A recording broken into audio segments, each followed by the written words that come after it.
Hey, it's Jim. It's Sunday, just after the Canada Day long weekend up here in Canada, and a couple days before your 4th of July Independence Day holiday down there. So anyways, went and did a little shopping this morning, picked up a Stihl BR 600. The guy didn't know what was wrong with it and decided to get rid of it and buy a brand new one. So bit of a gamble, and we'll see what we got here. So I'll try and run you guys through some of the things I look at with these, and we'll kind of do a little bit of a troubleshoot on it and see what it turns out to be. I know with a lot of these ones, so this is that 4-mix setup on these. Valve adjustments are pretty critical on them. I've also had some issues in the past with them, just exhaust screens on quite a few of the different Stihl products, whether it's weed whackers or leaf blowers or whatever else. So I'll probably start with that. It does have some compression. He'd drain the gas out of it. I guess maybe I'll throw some gas in and just see if it is gonna run. I tried it this morning when I was there, but yeah, she was flat out of gas, so maybe I'll just pause this. I'll throw some gas in, see what I can figure out there. I was hunting around for my compression tester and kind of scattered a bit lately here, so I didn't find it, but maybe I'll take another look for that too before we get going too far into this.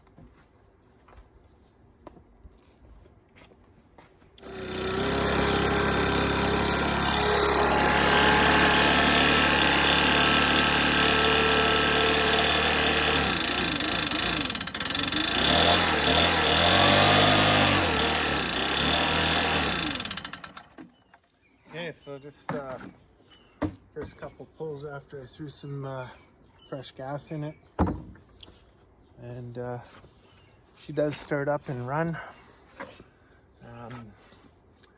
I'm gonna put about $5 on it. That well, no, I guess I put about $150 on it. That it's something pretty simple, and I'm gonna start with actually that exhaust screen. Especially guys that run that Stihl oil, it leaves a real residue on there. It kind of feels like a paraffin or something like that that goes through the engine during combustion and doesn't actually burn, and it just coats any of the exhaust screens. So I'm reasonably sure that that's what it is. So let's see here. I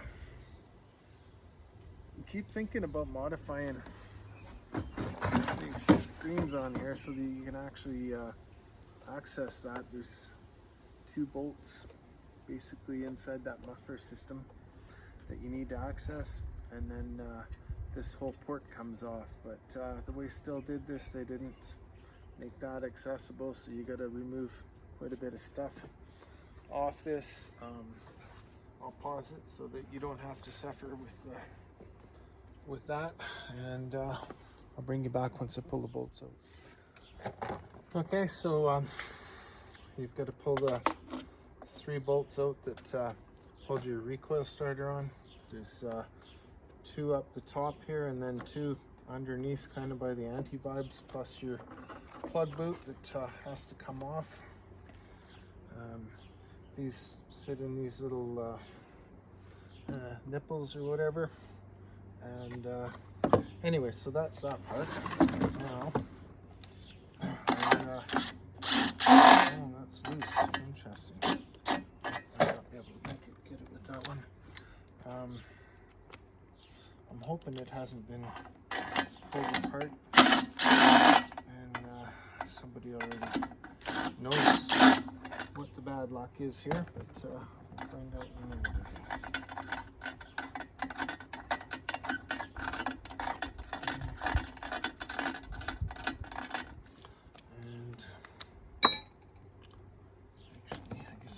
do is just start with that. Oh, and those are 20s. I'll be right back. All right, I'm just gonna zoom you in here, I think. Oh, maybe not. I'm not gonna zoom you in, but I am gonna pull this off. I'm gonna show you how plugged that little screen is. I'll see if I can peel it out of here.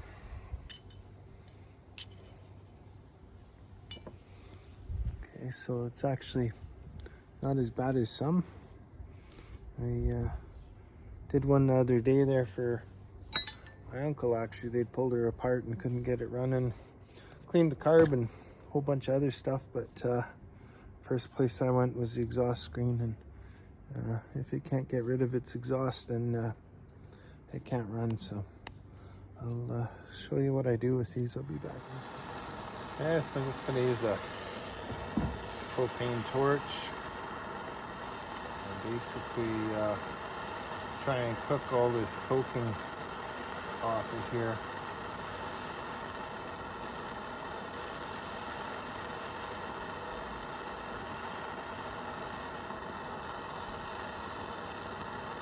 So shit that doesn't actually burn totally clean through the engine.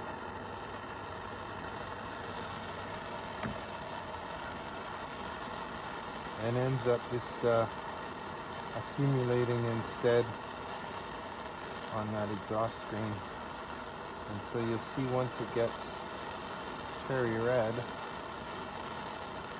or pretty close anyway, this stainless steel exhaust screen handles that heat, but that debris doesn't. And like I said, there's only 2 brands of oil that I've had that kind of trouble with, and both of them make orange chainsaws that have computer controlled carburetors and stuff on them, and they're the 2 bigger brands of stuff. So anyway, not trying to badmouth anybody's stuff, but if you want to run some better oil, then pretty much anything out there is better than what Stihl or Husqvarna sell you. Which is kind of funny, because I know a lot of people believe that because they're the experts in making chainsaws and small engine stuff like this, that you would expect them to have a better product, and I agree with that, but that's not how it goes. Yes, so we'll just clean some of this other shit out of here too, and put that back together, and we'll see what happens. Some people do prefer not to put that screen back in, but if you end up starting a fire and you don't have that in, you can be liable for all the damages and all the expenses. It's just one thing to basically run better oil, and you'll find stuff like Red Armor or a variety of other oils that don't end up doing that. So that's a quick and easy fix, and this is a good spot to start. I haven't checked the valves yet, but I think what I'm going to do is just put her back together, and we'll see if that does cure it. And I will be adjusting the valves. I'll probably do a separate video on that, and I might just pull this plug and and see what it looks like. I figured because I could see on the exhaust when I was buying it here that it was all kind of black and carboned up looking, that it hadn't been ran lean. You can see the electrode on the plug as well is quite black. In fact, it wouldn't get much blacker than that and still run, but anyway, so I believe that's what was going on, is it just couldn't expel or evacuate the exhaust.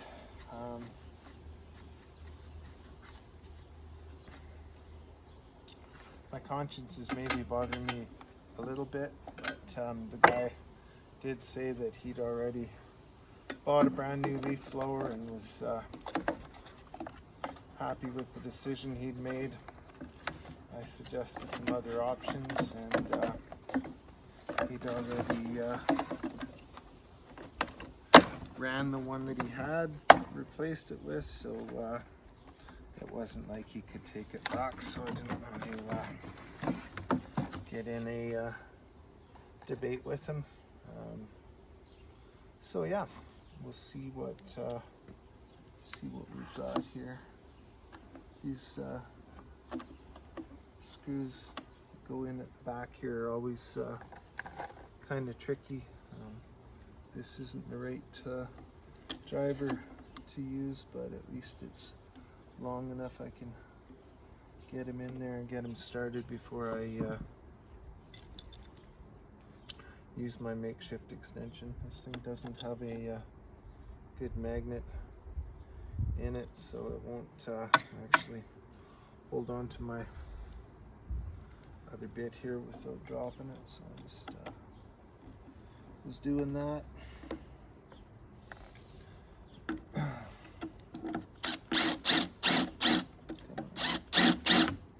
on.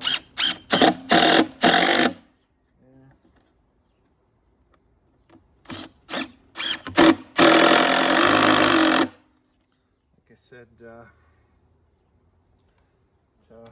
it could be a lot more convenient for cleaning. Oh, now she's tight on me. Cleaning that if it actually had a better access there. You could just pull that screen off and you'd be home free, but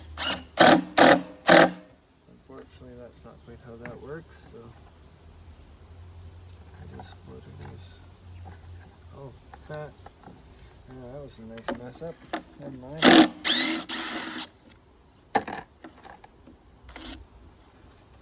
Probably won't tell you what I just did there. Anyway, come on.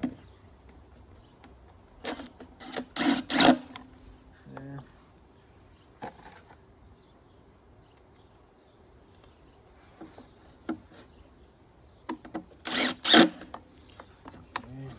Okay. So when you're putting this back together, you do have to line up the anti-vibe mounts so that they fit in there the way they're supposed to. Something biting me on the ankle there.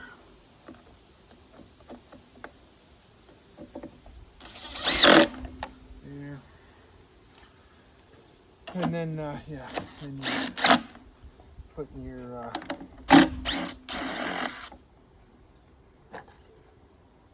recoil starter back on where it goes as well. Oops. Sure, now it wants to fall out. There. And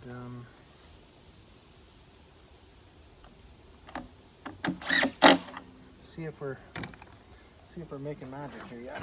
Okay, so one pump there. I think I might just try not giving it any choke. The red ant or something got me there.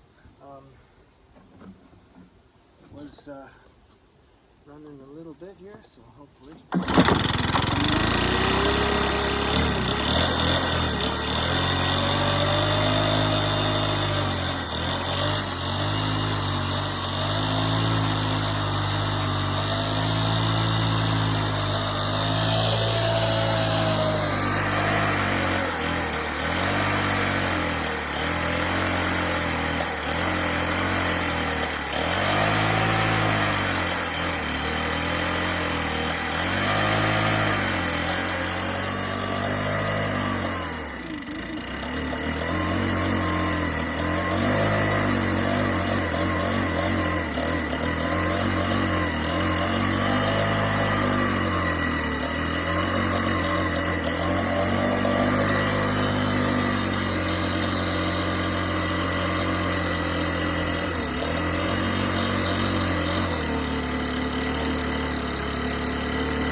carb a little bit. It seems quite a bit better than it was. Okay, so we're back. I just am checking the valve clearance, and actually seems pretty decent here. Let's see, within spec.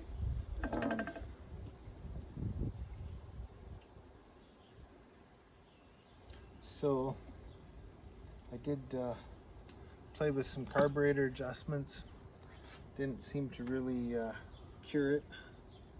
So I think I'm going to end up pulling the carb off and giving it a check here for just make sure it's clean, and then put it back together. The air filter actually looks like it's brand new. I think the guy did say he'd taken it to a shop, so let's see what else to come up with. Okay, so I pulled the carb apart. It actually seems clean. Somebody pinched the gasket on the cylinder side of the carburetor, where it goes up against the intake boot. So just put some sealer on that. I'll give it a second or two here to set up. We're finished setting up. It's been sitting for a minute or two. And noticed a couple other funky things here, but somebody put a zip tie on the one fuel line. Looks like it was maybe falling off.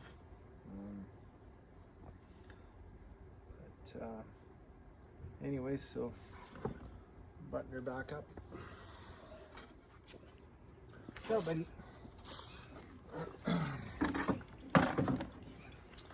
Well, put her back together. I'm gonna run it with the spark screen out for a little while here, but got a little bit of fine tuning to do on the carb yet.